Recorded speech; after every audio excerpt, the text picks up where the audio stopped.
السلام علیکم ګرانو کتونکو زم تفهیم ګرانو کتونکو نن نوخار پریس کلب نو منتخب کابینه حلف اوچت کو د حلف بردارای تقریبا د صوبایي سیکریټریټ کې صوبایي مشیر اطلاعات شفیع الله جان هغه شرکت کو هغه منتخب کابینه نه حلف وشتو د سره سره زمونږ د نوخار د بنګ ام پی ام عمر کاکا خیل هغه هم په موقع باندې موجود او د نوخار چې کوم صحافي برادری و برپور د هغه شرکت شو د نوخار پریس کلب سره تړلې چې کوم صحافیان دي موجودو په دې حل بردارۍ تقریب کې چې کوم ما د ټولو نه غټه خبره او غټ خبر دی او زه پې ورته خراج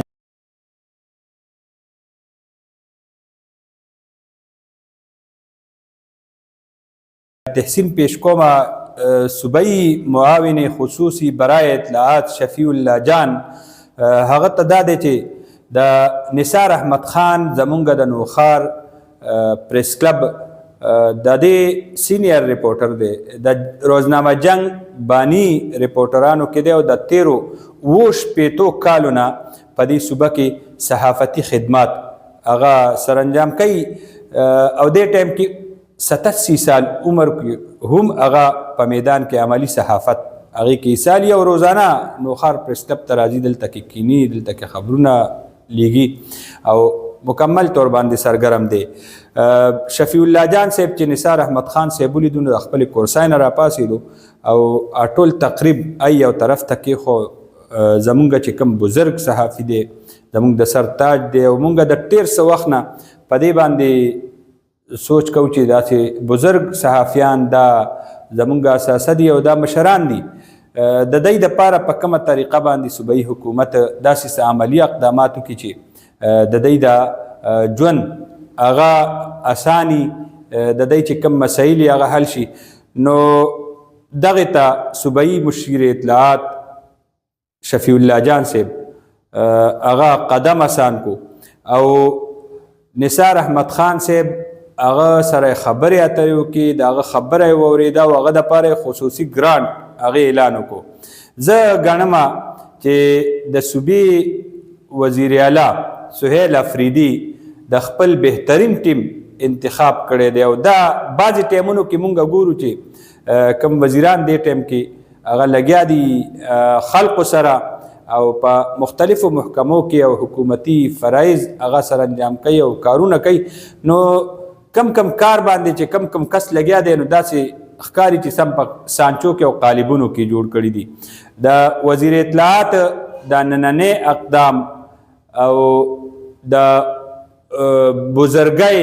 لحاظ د مشرۍ لحاظ بیا د خدماتو اعتراف په داسې انداز کې دې ته ډېر په دروند نظر ګوري او نوخار پریس کلب صدر په حیثیت باندې زه د خپل مشیر اطلاعات شفیع الله جان صاحب زمونږ د نوخار ام پی ای میا عمر کاکا خیل او ورسره نور چې زمونږ څومره ام پی ایز دي مینیز دي د هغوی شکریا ادا کومه او خراج تحسین ورته پیش کومه چې د دې معاشرې چې کوم عمر رسیده طبقه ده او کم انسانیت کې هغوی ته توجه ورکول پکار دي نو د دوی دپاره خصوصي اقدامات اوچتوي او دې باره کې داسې ښکاري چې ورته باقاعده سبق ښوولی شوي چې ستاسو دا کار دی نو د ننۍ چې کوم زمونږ حل برداري وه هغه حل برداري خو په خپل ځای یو عملو یو شو خو دې دوران کې چې کومه د نثار احمد خان صاحب حوالې سره کومه خبره اتره راغه نو دا ډېره درنه وه او زه ګڼم دا عمل دا داسې دي چې دا د دې صوبې چې کوم دې ټایم کې بزرګ صحافیان دي عمر رسیده صحافیان دي دا هغوی ټولو ته دا ټولې میډیا ته او دا ټول د صوبې د پریس کلبونو ته دا عزت دی او دا داسې ده چې د ټولې صوبې میډیا او بیا